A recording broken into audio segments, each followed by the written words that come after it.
चलिए राइबोलोज 1,5 बिस्फॉस्फेट, इसको शॉर्ट में हम लोग RUDP भी कहते हैं, R स्मॉल u D और P। ठीक, राइबोलोज 1,5 बिस्फॉस्फेट स्ट्रोमा में अवेलेबल रहता है। वातावरण से 6 carbon dioxide, 6 molecule of carbon dioxide आ जाती हैं, इससे जुड़ती हैं। 6 मॉलिक्यूल ऑफ वाटर भी इससे आकर के जुड़ जाते हैं। और यहाँ पे एक एंजाइम काम करेगा, एंजाइम का नाम है रुबिस्को। मैंने आपको ऊपर बताया था, राइबोलोज 1,5 बिस्फॉस्फेट कार्बोक्सिलेज।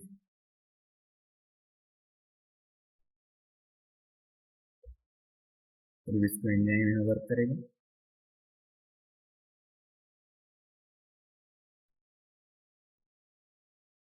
क्या होगा, इन सब चीजों के मिलने से निर्माण होगा 12 मॉलिक्यूल ऑफ 3-फॉस्फोग्लिसरिक एसिड।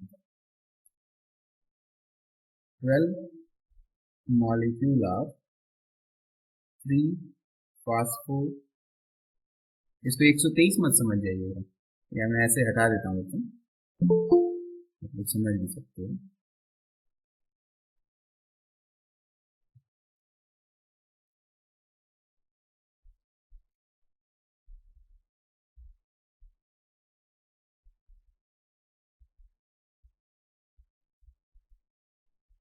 ये 12 मोल, ये 12 मॉलिक्यूल किसका निर्माण हुआ, 3-फॉस्फोग्लिसरिक एसिड का। अच्छा, 3-फॉस्फोग्लिसरिक एसिड आगे चल के यहाँ पर 12 ATP इस्तेमाल कर दी जाएगी अपनी। हम लोगों ने अभी तक 18 ATP इस्तेमाल करना है, 12 का इस्तेमाल हम लोग यहाँ कर लिया। ये किस में कन्वर्ट हो जाएगा, 12 ADP में। और क्या निर्माण होगा, 3-फॉस्फोग्लिसरिक एसिड से निर्माण होगा 1,3-बिस्फॉस्फोग्लिसरेट का। 1,3-बिस्फॉस्फेट बिस्फॉस्फोग्लिसरेट। ठीक, बिस्फॉस्फोग्लिसरेट, ये भी 12 मोल होगा, यानी 12 मॉलिक्यूल होगा। देखते जाइएगा बच्चों। इसके बाद इसे मैं YouTube पे डाल दूंगा, तो आप लोग वहां से ले करके नोट्स बना लेंगे। 1,3-बिस्फॉस्फोग्लिसरेट अब इस्तेमाल होगा यहाँ पर 12 NADPH का। किसका इस्तेमाल होगा, 12 NADPH। वो कन्वर्ट हो जाएगा अगेन 12 NADP प्लस में। ठीक, NADP प्लस में।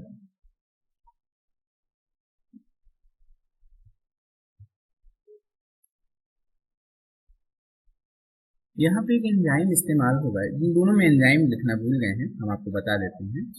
3-फॉस्फोग्लिसरोकाइनेज, यहाँ पे इस्तेमाल हुआ है रुबिस्को, ध्यान दीजिए बच्चे, यहाँ पे रुबिस्को। इसके आगे 3-फॉस्फोग्लिसरिक एसिड से 1,3-बिस्फॉस्फोग्लिसरेट बनने के लिए एंजाइम की आवश्यकता होती है 3-फॉस्फोग्लिसरोकाइनेज। एंजाइम है 3-फॉस्फोग्लिसरोकाइनेज।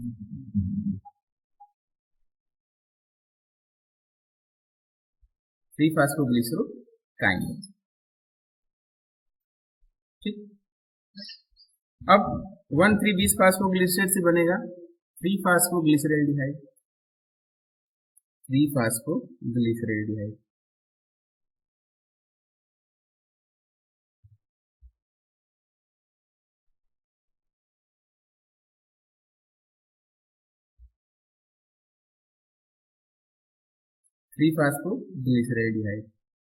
ये भी कितना मॉलिक्यूल बनेगा, 12 मॉलिक्यूल, क्योंकि पिछले भी 12 ही थे। ध्यान दीजिएगा, मॉलिक्यूल्स को ध्यान देंगे तो याद रहेगा। चलिए, अब हमें यहाँ का एंजाइम 3-फॉस्फोग्लिसरैल्डिहाइड डिहाइड्रोजिनेज एंजाइम का इस्तेमाल होगा। 3-फॉस्फोग्लिसरैल्डिहाइड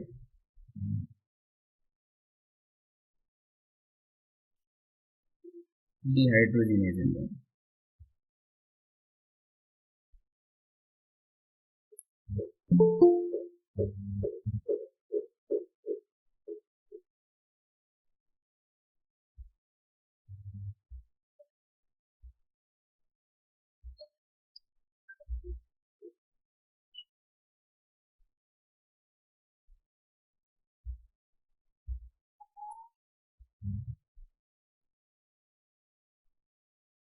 थ्री फास्फोग्लिसरेडिहाइड 12 मॉलिक्यूल बन गया। बच्चों ये बहुत ही इंपॉर्टेंट प्रोडक्ट है, ठीक है। इसको शॉर्ट में 3PGAL भी कह देते हैं। क्या कह देते हैं शॉर्ट में? 3PGAL in short.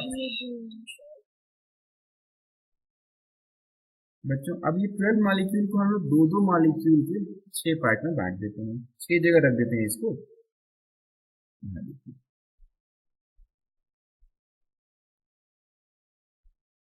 दो मॉलिक्यूल यहाँ पे रखेंगे PGAL, 3PGAL 3 फास्फोग्लिसरेडिहाइड 3PGAL, यहाँ रख देते हैं 3PGAL। अगला यहाँ रख देते हैं। कितने कितने रख रहे हैं आपको जानकारी है? कितना बताया मैंने? दो दो मॉलिक्यूल सर, दो 6 प्लेसेस पे दो दो मॉलिक्यूल रखना है, ठीक है।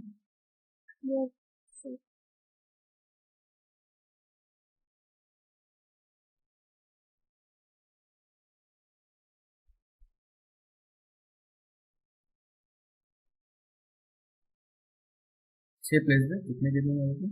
दो दो मॉलिक्यूल।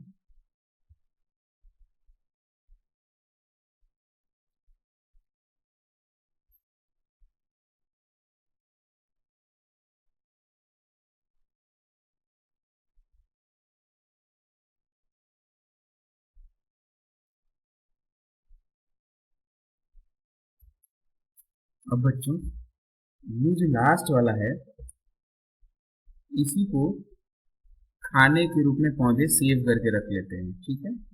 बाद में इसको कन्वर्ट कर लेते हैं अपने ग्लूकोज में। इसमें कन्वर्ट कर लेते हैं ग्लूकोज में,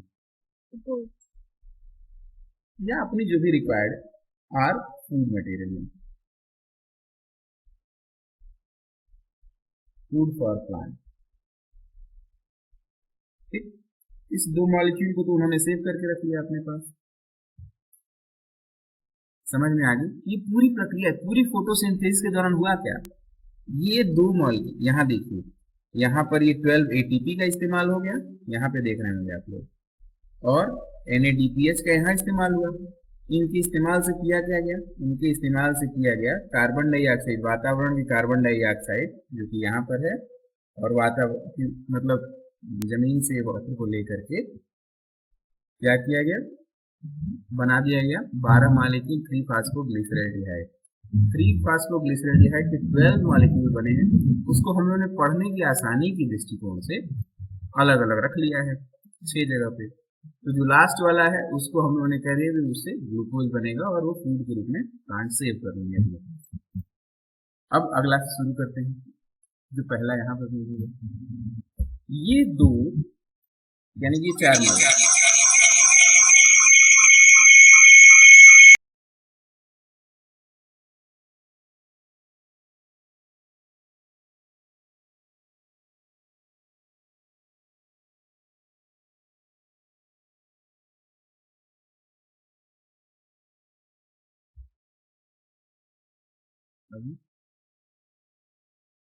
और ये सब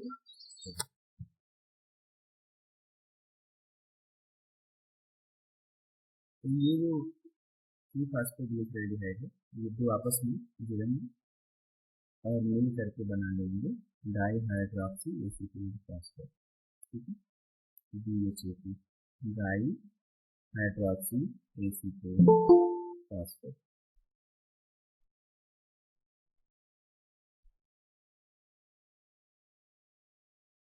ठीक है। ये डाईहाइड्रॉक्सी एसीटिल फास्फेट इथेनाइन यूज करेगा triose phosphate isomerase, triose phosphate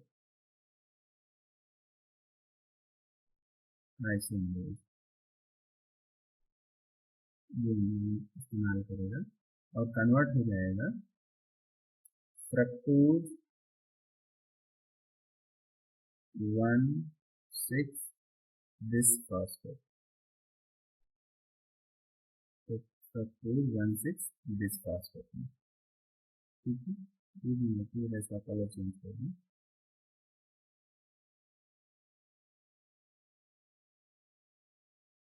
और फ्रक्टोज 1,6 बिस्फॉस्फेट फ्रक्टोज 6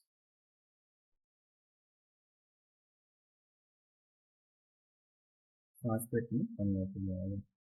फ्रक्टोज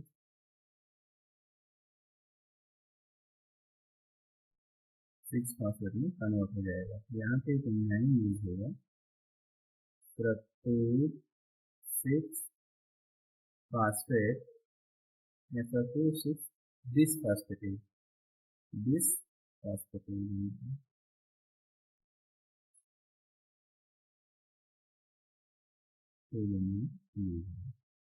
ध्यान दीजिए ये तो हुआ पहले और दूसरे माने कि 4 मॉलिक्यूल की फास्फोग्लिसरेडिहाइड का फ्रक्टोज 6 फॉस्फेट में कन्वर्ट होना।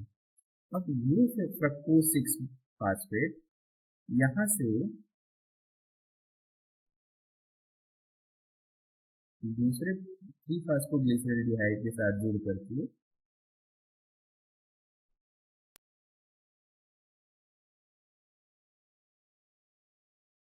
ठीक है ट्रांसकीटोनेज एंजाइम के कारण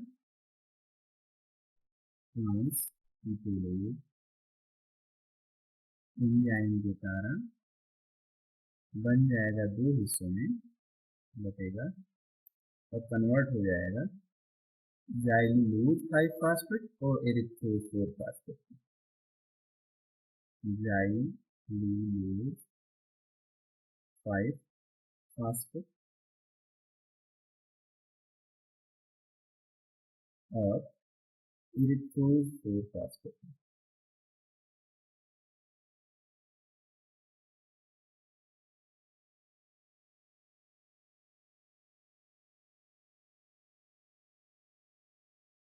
अब यहाँ देखिए ये कितने मोल हुए 4 मोल हुए ना 2 मोल करके 2 मोल जुड़े हैं 4 मोल भी बना होगा 4 मोल बना होगा। बच्चों ध्यान दीजिए ऐसा नहीं यस नहीं यही चेंज है यहाँ पे बच्चों ऐसा नहीं होगा क्या जो डाई हाइड्रोक्सी एसीटोन फॉस्फेट है 2 मॉलिक्यूल 2 फास्फोग्लिसरेडिहाइड और 2 मॉलिक्यूल 2 फास्फोग्लिसरेडिहाइड को मिल करके सिर्फ और सिर्फ 2 molecule di hydroxy acetone phosphate ही बनाता है। ये 2 मॉलिक्यूल पर ठीक मॉलिक्यूल ध्यान दीजिएगा तब बाकी समझ में चीजें आएंगी। ठीक है अब ये 2 मॉलिक्यूल बन गए जब ये 2 मॉलिक्यूल है तो ये 2 मॉलिक्यूल ही होगा यह 2 मॉलिक्यूल और ऊपर के 2 मॉलिक्यूल मिल करके 2 चीजें बना दी जाइलूलोज 5 फॉस्फेट और एरिथ्रोज 4 फॉस्फेट दोनों ही 2 मॉलिक्यूल।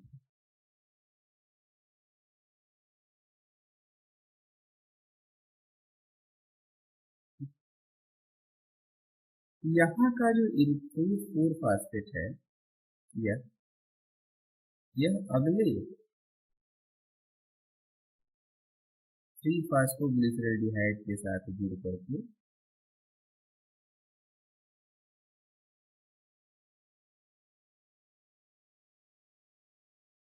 करके एल्डोलिन एंजाइम की उपस्थिति में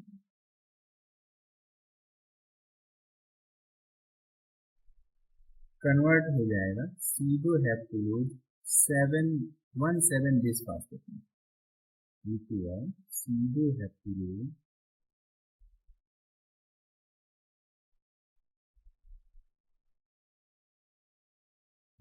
17 बिस्फॉस्फेट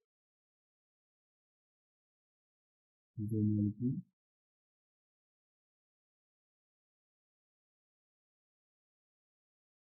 आगे चल करके सीडोहेप्टेलोज 1,7 बिस्फॉस्फेटेज एंजाइम की प्रेजेंस में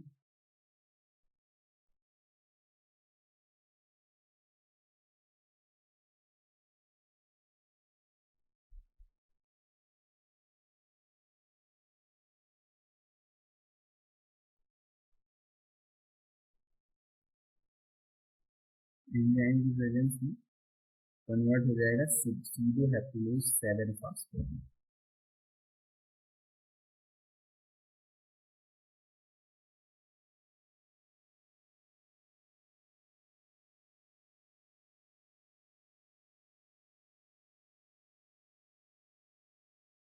अच्छा, यह जो था जाइलोज 5 फास्फेट, इसका क्या होगा, यह आगे चल करके कन्वर्ट हो जाएगा राइबोलोज 5 फास्फेट में।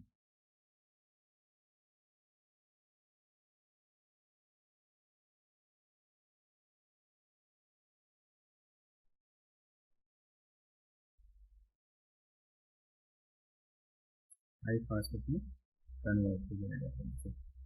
लेकिन एंजाइम कौन हेल्प करेगा इसमें, एंजाइम जो हेल्प करेगा राइबोलोज 5 फास्फेट ईपीमेरेज।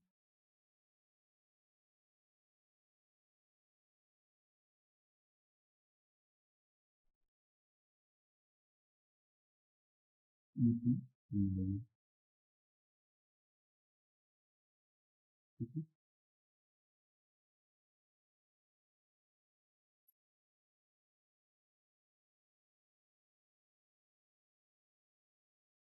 तो हम कहते हैं सीडोहेप्टिलोज 7 फास्फेट का क्या है, यह देखते हैं। सीडोहेप्टिलोज 7 फास्फेट, अब यहाँ देखिए एक और बचा रह गया है, यहाँ पर एक भी बचा रह गया है, यहाँ से जो आ रहा है इसका इस्तेमाल करेगा सीडोहेप्टिलोज 7 फास्फेट।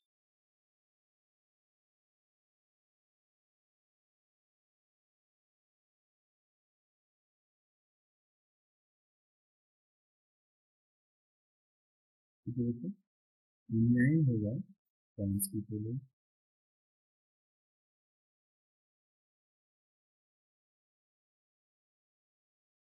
ट्रांसक्रिप्टेज एंजाइम की उपस्थिति कारण सीडोहेप्टिलोज 7 फास्फेट प्लस 3 फॉस्फोग्लिसरील्डिहाइड यह आपस में जुड़ करके बना देगा जाइलोज 5 फास्फेट और राइबोज 5 फास्फेट में। जाइलोज 5 फास्फेट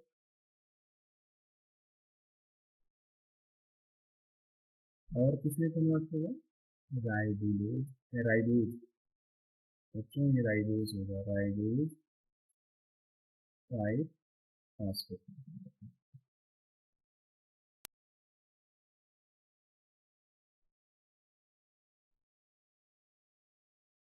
ठीक है, राइबोज 5 फास्फेट में कन्वर्ट होगा।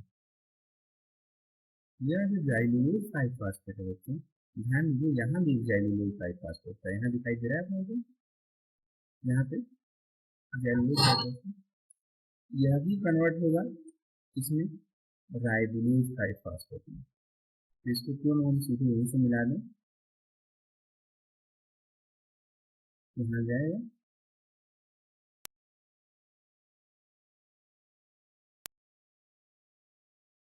ठीक है। एंजाइम कौन सा काम करेगा, वही एंजाइम राइबोज 5 फास्फेट एपिमेरेज जो कि यहाँ पे काम कर रहा था, सेम एंजाइम यहाँ पे भी काम करेगा।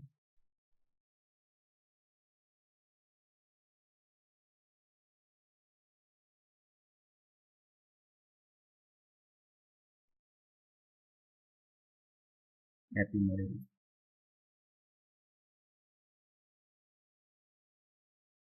ठीक है। अच्छा, अब बचा हुआ जो दूसरा क्वेश्चन था वो राइबोज 5 फास्फेट है। राइबोज 5 फास्फेट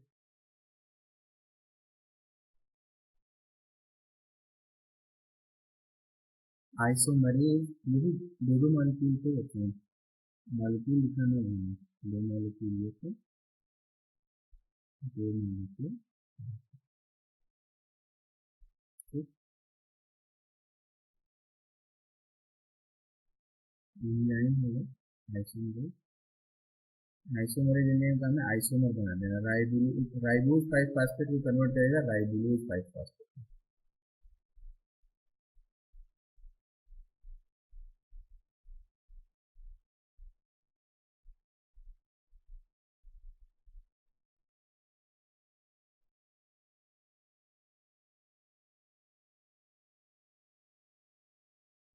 सर आपका वॉइस नहीं आ रहा है।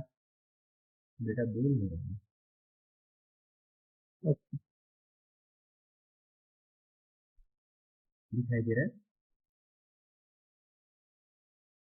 सर स्क्रीन से ले लिया आप लोगों ने स्क्रीन से। सर अब देखिए दो मॉलिक्यूल यहाँ से पहुंच गए, दो मॉलिक्यूल यहाँ से, दो मॉलिक्यूल यहाँ से पहुंच गए। टोटल कितने मॉलिक्यूल होंगे? 6 मॉलिक्यूल।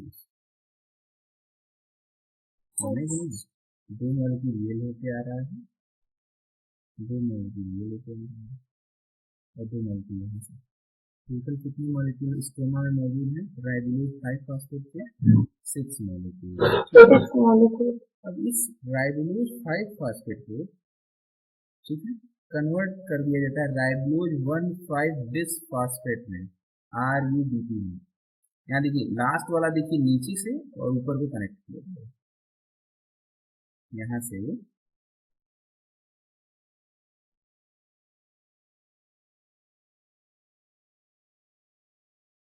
यहाँ कन्वर्ट किया गया। इस कन्वर्जन के लिए देखिए दिखाई दे रहा है राइबोज, लास्ट में देखिए राइबोज 5 फास्फेट कन्वर्ट कर दिया गया राइबोज 1,5 बिस फास्फेट में। वो भी कौन कितने मॉलिक्यूल है राइबोज 1,5 बिस फास्फेट? 6 मॉलिक्यूल है, 6 मॉलिक्यूल में कन्वर्ट कर दिया गया। इस कन्वर्जन के लिए इस्तेमाल होगी 6 ATP, यहाँ पे इस्तेमाल होगी 6 ATP जो कन्वर्ट हो जाएगी 6 ADP प्लस इनऑर्गेनिक फास्फेट। यहाँ भी एंजाइम यूज होगा, वह एंजाइम है फास्फोपेंटोकाइनेज, फास्फोपेंटोकाइनेज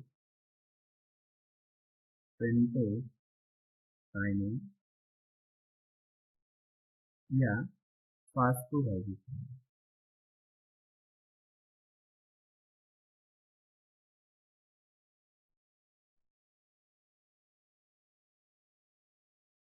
अब एक बार सबको छोटा कर देंगे, देख लीजिए फोटो खींच लीजिए, इसमें स्क्रीनशॉट ले लीजिए।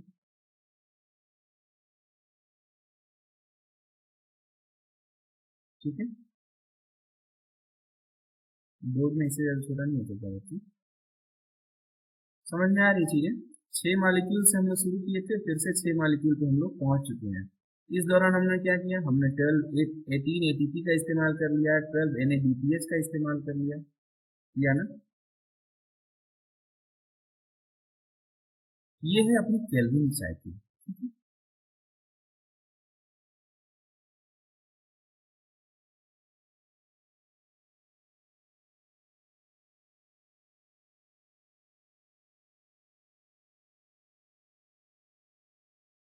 सभी लोगों ने लिख लिया है इसको,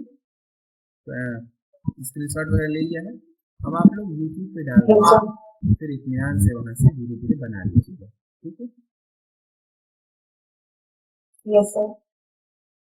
इसी के साथ हमारा फोटोसिंथेसिस, प्रॉपर फोटोसिंथेसिस समाप्त होता है। ठीक है, यस सर। अब फोटोसिंथेसिस में क्या क्या हम लोगों ने पढ़ा? ये एंजाइम रूबिस्को जो है इसकी दो एक्टिविटी है, क्या क्या? ऑक्सीजन की प्रेजेंस में, ठीक है, ऑक्सीजन की प्रेजेंस में यह एंजाइम कुछ और काम करता है, और कार्बन डाइऑक्साइड की जब कंसंट्रेशन ज़्यादा हो जाती है तो यह केल्विन साइकिल का काम करेगा, केल्विन साइकिल का काम करेगा, यानी कार्बन डाइऑक्साइड को फिक्स कर देगा, कार्बन डाइऑक्साइड को फिक्स करेगा, और ऑक्सीजन की प्रेजेंस में इसको मुक्त कर देगा वापस। CO2 को क्या करेगा? रिलीज कर देगा आउटसाइड द इन्वायरमेंट। तो नेचर ने ऐसा बनाया है पौधों को कि जहां पर स्ट्रोमा में जब केल्विन साइकिल परफॉर्म करनी होती है तब कार्बन डाइऑक्साइड की कंसंट्रेशन को कम करके रखा जाता है।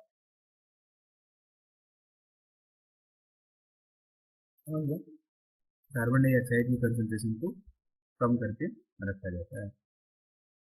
लेकिन कभी कभी ऐसा हो जाता है कि ऑक्सीजन लेवल हाई हो जाए तो वहां पर फोटो रेस्पिरेशन की प्रोसेस शुरू हो जाती है। फोटो रेस्पिरेशन की प्रोसेस, ये वाली प्रोसेस शुरू हो जाती है। ठीक, अब इस प्रक्रिया को पढ़ेंगे हम लोग C2 साइकिल के दौरान। 5 मिनट का ब्रेक दे रहे हैं, उसके बाद फिर से हम लोग जुड़ते हैं और अपना C2 साइकिल पढ़ना शुरू करेंगे। ठीक है।